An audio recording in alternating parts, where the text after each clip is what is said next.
Oi, oi! Sejam muito bem-vindos.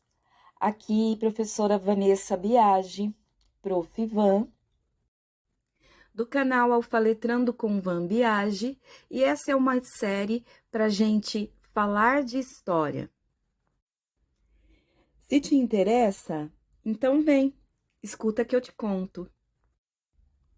E nessa primeira sequência de vídeos, falaremos sobre um assunto muito importante da história: a Primeira Guerra Mundial. Nessa sequência, teremos 5 tópicos importantes: La Belle Époque, causas da guerra, o estopim da guerra, dinâmica da guerra e os efeitos da guerra. Será uma sequência com 5 vídeos em que falaremos desse importante fato na história mundial. Só vem! Quer compreender esse importante fato histórico? Então escuta que eu te conto. Mas antes, roda a vinheta.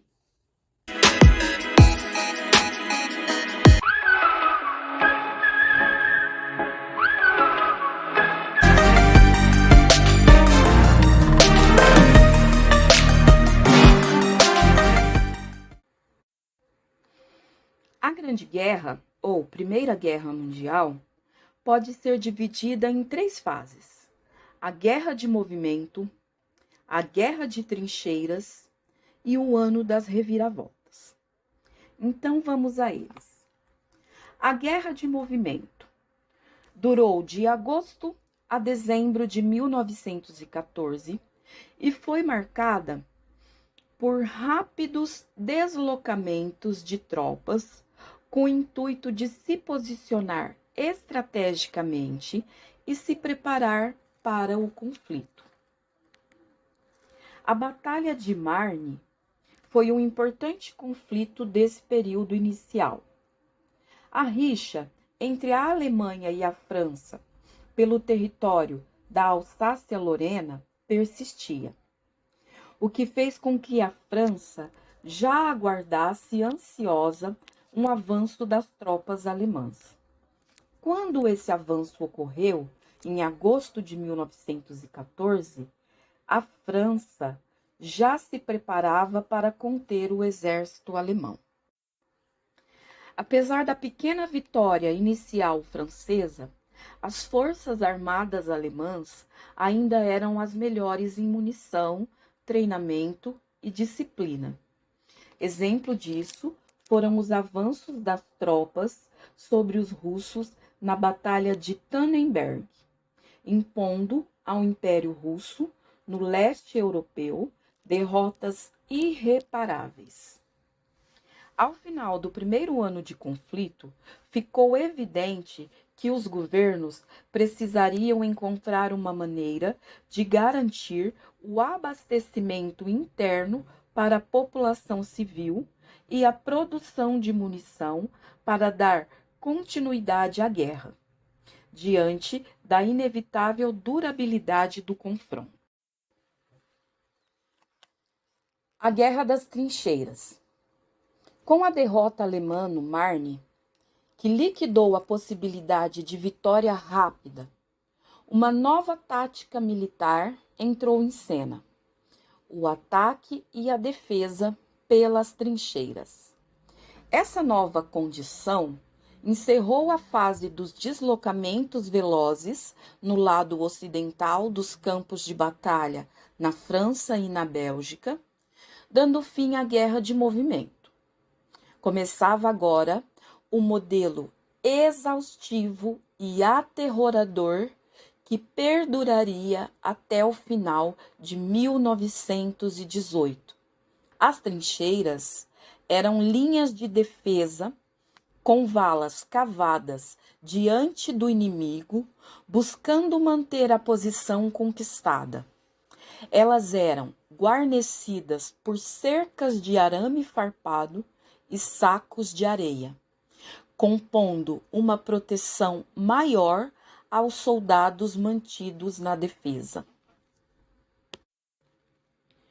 Além das péssimas condições de vida, dos soldados que eram mantidos nas trincheiras, a exaustão psicológica e emocional era um sério problema a todo o esforço físico e a coragem desses soldados, que se encontravam no seu limite com a novidade das metralhadoras que abatiam os soldados aos milhares, até chegar ao outro lado, caso chegassem. Os soldados também se deparavam com minas terrestres e linhas de arame, impedindo seu avanço. A morte era quase sempre certa.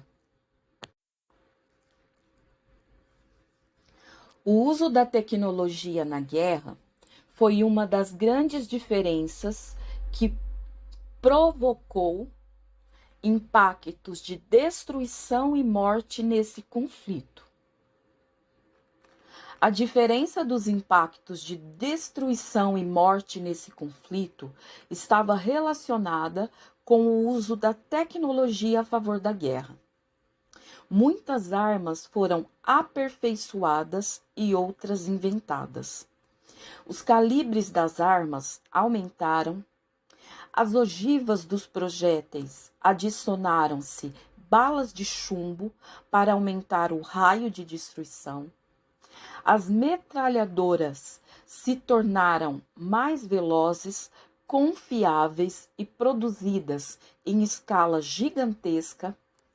O avião era agora uma máquina aperfeiçoada e funcionava como arma de combate e bombardeio, assim como o submarino, capaz de fazer viagens longas e de arremessar torpedos.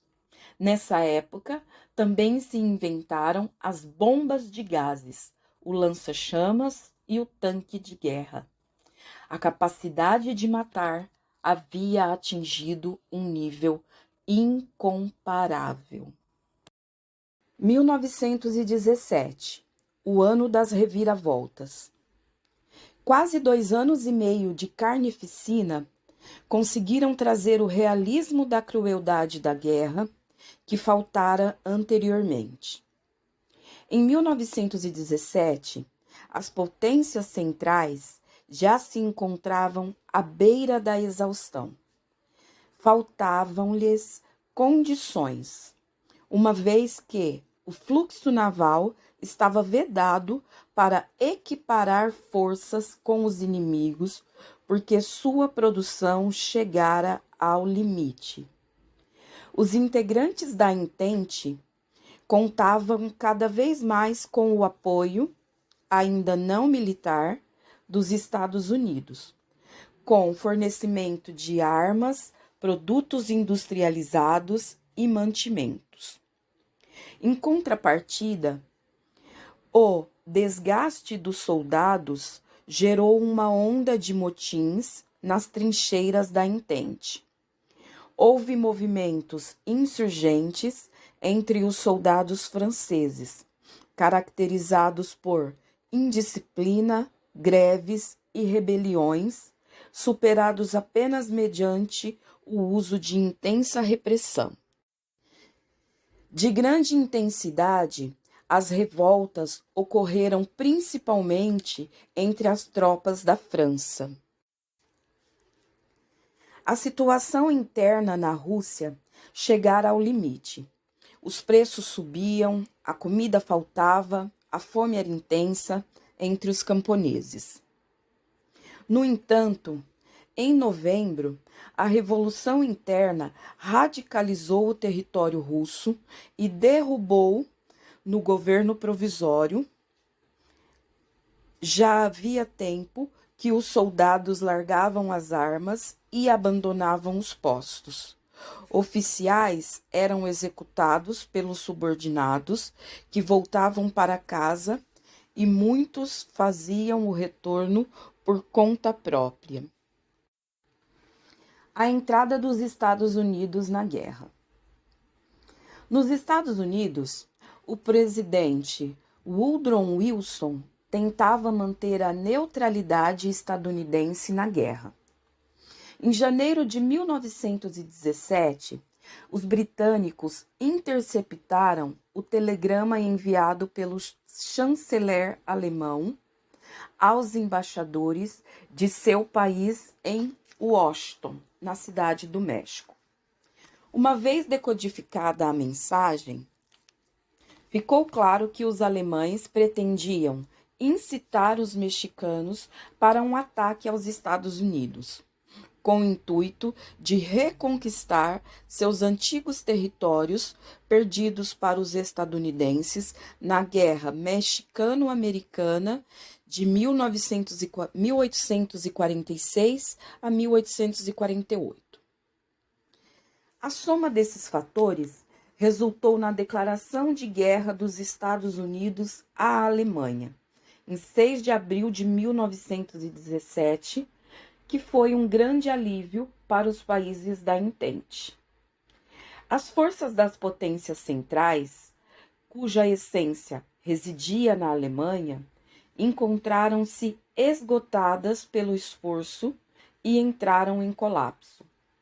A partir de então, com a ação conjunta, o fim do conflito passou a ser questão de tempo, com reviravoltas internas, escassez de recursos e diante de um grande número de deserções. Os turcos chegaram ao seu limite em junho de 1918. A morte do imperador Francisco José em novembro de 1916 rompia com o último fator de coesão existente. A monarquia dual entre Áustria e Hungria estava em crise. No exército alemão, a situação também se complicara com a exaustão dos eventos e a morte dos melhores soldados. A deserção crescia cada vez mais. Uma vez neutralizada a ala militar, ainda partidária, da continuação da guerra, a Alemanha se rendeu em 11 de novembro de 1918 e assim se encerrava o conflito mais sangrento da história até aquele momento. Curta, compartilhe, ative o sininho, se inscreva no canal e não deixe de assistir aos nossos próximos vídeos. Um beijo e até o próximo. Tchau!